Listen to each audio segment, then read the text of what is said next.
حضرت ابی بن کعب رضی اللہ تعالی عنہ سے روایت ہے کہ میں نے حضور اقدس صلی اللہ علیہ وآلہ وسلم کی بارگاہ اقدس میں عرض کی، میں اپنے تمام نیک اعمالوں کا ثواب آپ کی نظر کرتا ہوں۔ پس اللہ کے نبی پاک صاحب الاولاق صلی اللہ علیہ وآلہ وسلم نے فرمایا کہ اللہ رب العالمین تمہیں دنیا و آخرت کے فکروں سے بری کر دے۔ آپ صلی اللہ علیہ وآلہ وسلم نے فرمایا، تمہیں ان کلمات کو پڑھنے کی تلقین کرتا ہوں اور اپنی امت کو بھی تم سب یہ کلمات پڑھا کرو، تمہارے ان نیک اعمال پر جو تو نے مجھ کو دیے ہیں ان پر بھاری ہوگا۔ پھر آپ نے ان کلمات کے پڑھنے کی فضیلت و رہنمائی فرمایا سب سے بڑا فائدہ یہ ہے کہ ان کلمات کو پڑھنے والے شخص پر اللہ تعالیٰ کے فرشتوں اور اس کے نبیوں کی طرف سے سلامتی کی دعائیں تمہارے اعمال میں شامل ہوتی ہیں اور کفارہ گناہ، طہارت اعمال اور بلندی درجات کا سبب ہے۔ یہ کلام پڑھنا گناہوں کی مغفرت اور پڑھنے والے کے لیے استغفار کرتا ہے اور احد کے برابر اجر و ثواب مقدر کیا جاتا ہے اور دنیا و آخرت کے تمام امور میں کفایت ملتی ہے۔ ان کلمات کا پڑھنا گناہوں کے خاتمے کا سبب ہے۔ ان کلمات کو پڑھنے کی برکت سے قیامت کی ہولناکیوں سے خلاصی ملتی ہے، میدان حشر میں رضا الہی اور اس کے غضب سے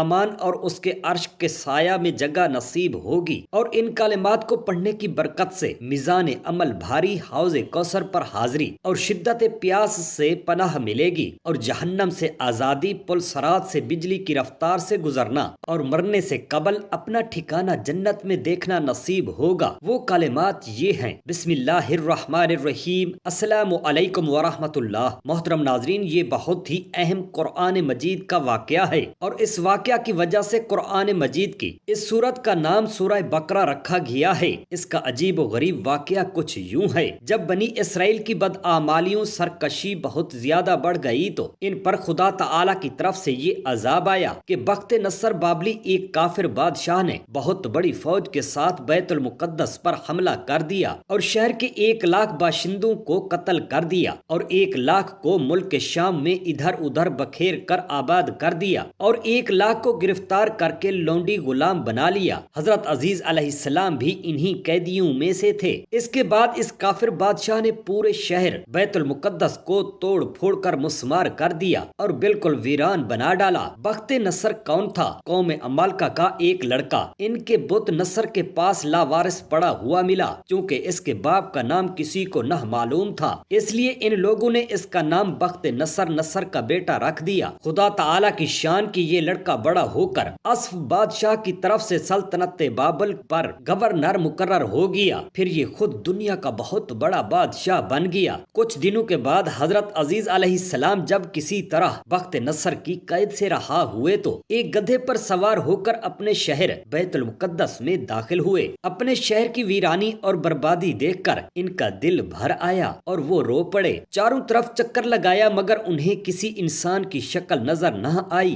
ہاں، یہ دیکھا کہ وہاں کے درختوں پر خوب زیادہ پھل اگ آیا ہے جو پک کر تیار ہو چکے ہیں، مگر کوئی ان پھلوں کو توڑنے والا نہیں ہے۔ یہ منظر دیکھ کر نہایت ہی حسرت و افسوس کے ساتھ بے اختیار آپ کی زبان مبارک سے یہ جملہ نکل پڑا کہ یعنی اس شہر کی ایسی بربادی اور ویرانی کے بعد بھلا کس طرح اللہ تعالیٰ پھر اس کو آباد کرے گا۔ پھر آپ نے کچھ پھلوں کو توڑ کر تناول فرمایا اور انگوروں کو نچوڑ کر اس کا شیرہ نوش فرمایا۔ پھر بچے ہوئے پھلوں کو اپنے جھولے میں ڈال لیا اور بچے ہوئے انگوروں کے شیرہ کو اپنی مشک میں بھر لیا اور اپنے گدھے کو ایک مضبوطی رسی سے باندھ دیا، اور پھر آپ ایک درخت کے نیچے لیٹ کر سو گئے اور اسی نیند کی حالت میں آپ کی وفات ہو گئی۔ اور اللہ تعالیٰ نے درندوں، پرندوں، چرندوں اور جن و انسان سب کی آنکھوں سے آپ کو اوجھل کر دیا کہ کوئی آپ کو دیکھ نہ سکے، یہاں تک کہ 70 برس کا زمانہ گزر گیا تو ملک فارس کے بادشاہ میں سے ایک بادشاہ اپنے لشکر کے ساتھ بیت المقدس کے اس ویرانی میں داخل ہوا اور بہت سے لوگوں کو یہاں لا کر بسا دیا اور شہر کو پھر دوبارہ آباد کر دیا، اور بچے کچے بنی اسرائیل کو جو اطراف و جوانب میں بکھرے ہوئے تھے سب کو بلا بلا کر اس شہر میں آباد کرنے لگا، اور ان لوگوں نے نئی نئی عمارتیں بنا کر اور قسم قسم کے باغات لگا کر اس شہر کو پہلے سے زیادہ خوبصورت بنا دیا، پہلے سے بھی زیادہ خوبصورت اور با رونق بنا دیا۔ جب حضرت عزیز علیہ السلام کو پورے 100 برس وفات کی حالت میں ہو گئے تو اللہ تعالیٰ نے آپ کو زندہ فرمایا تو آپ نے دیکھا کہ آپ کا